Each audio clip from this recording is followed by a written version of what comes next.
Hey Sanctuary fam! So do you guys remember right before the hurricane hit us, we shared this crazy rescue story of the little 4-week-old puppy that could barely walk due to a trauma, the litter of kittens that were so young that you could see their eyes were still forming, this incredibly smart, completely blind cat that had maggots living inside of its eye sockets, and of course you can't forget the young miniature pit bull that looked like she had just given birth and then was dumped at our gates in the middle of the night. So we told you guys that the blind cat was going to be a permanent resident of our sanctuary and that we named him Radar. But we have not given an official update on any of the others just yet.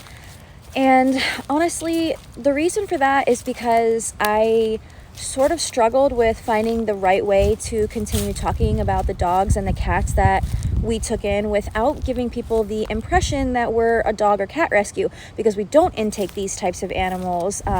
In fact, we get calls literally daily from people asking us to take in dogs or cats, and I think that we just didn't want there to be any sort of confusion when people call in, ask us to take in a dog or a cat, we say no, but then they get on our social media platforms and see videos of dogs and cats that we took in. I just think that it could be a little bit confusing, and so I sort of just struggled with that because it actually just so happened to work out by crazy chance that every single one of those animals have officially become permanent sanctuary residents. And just like the other residents here at the sanctuary, none of those animals, dogs and cats, will be getting adopted out.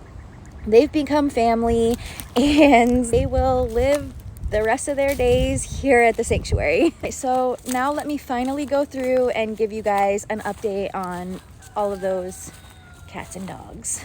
So let's start with a little injured puppy. She was only 4 weeks old when she arrived here, and she definitely was too young to have been taken from her mom. She always tried to nurse from our other dog, Amelia. She was allergic to everything, full of parasites, and had trauma all over her body due to some sort of injury. Despite being faced with so many challenges at such a young age of life, this little puppy was full of resilience. She was a total little bundle of joy, chasing butterflies and playing with the little flowers in the yard. Nothing can slow this little puppy down or break her spirit in any way. She was determined to live her best life. What are you doing, puppers? You playing with the little blades of grass? The blades of grass look so giant next to you because you're so tiny. Her personality was a 10 out of 10 from the beginning. She's so sweet and cuddly and snuggly and just wants to be held in your arms. But she's also so talkative and vocal, tells you exactly how she's feeling, and has such a funny personality. What are you doing in there? You hiding?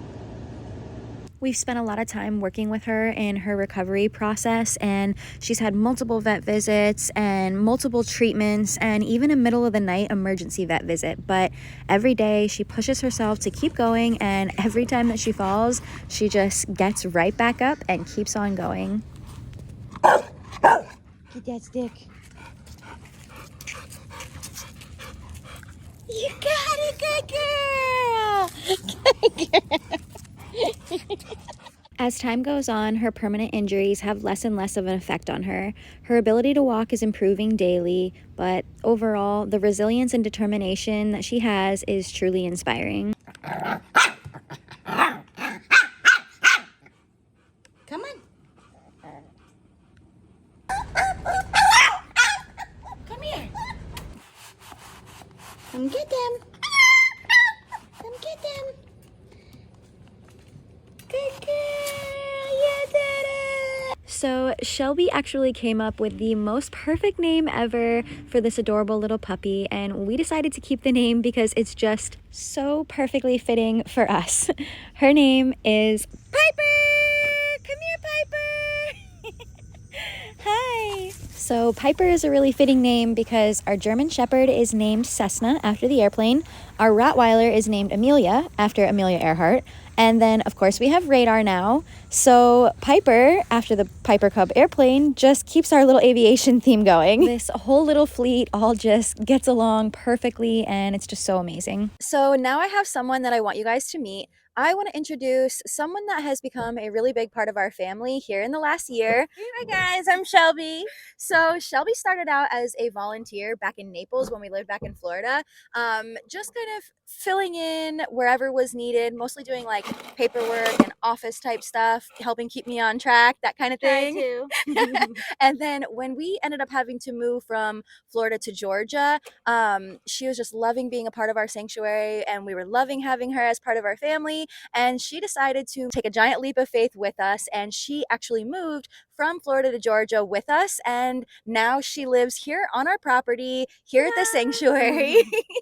And as a bonus, she brought along with her her dog Scooby, her cats, and her little piggy Scarlet. Which you'll probably see a lot more of Scarlett now. She shares a house with Wilma right now, and she's definitely loving it. Yeah, so her little piggy Scarlet and our resident piggy Wilma actually ended up bonding pretty closely. So we put them in a house together, and now they're roommates. They are bunking together, and Really yeah, and They it love worked out. it. It worked out pretty nicely. So I'm sure that you guys will start seeing Scarlet in the videos. Anyway, when we got bombarded with all of these kittens and dog rescues, Shelby stepped up to foster the kittens and the little mama pitbull so that they had a safe place to call home. All these rescues needed a lot of care initially, and so after the hurricane we sort of ended up like splitting everybody up, I guess you could say. Kevin and I took in Piper and Radar into our house, and she took in the kittens and the pitbull mama into her house, and they all just ended up fitting in really perfectly with the animals that we already had, which is pretty crazy to me. So I gave you little Piper's update. Now let me give you an update on the kittens and the little mama pitbull. Actually, Shelby, would you like to give them the update? Sure, let's go. So let's start with the pit bull mama that was left tied to our gate in the night. She is doing amazing. She is loving all the space that we have for her to run around and play. And I started calling her Winnie Bear, and the name just kind of sort of stuck. Every time I call her, she surprisingly comes to her name. When she first came, she had really dry, itchy skin, and she was really skinny. It was obvious she just had a litter of puppies, but she's gaining weight really quickly now.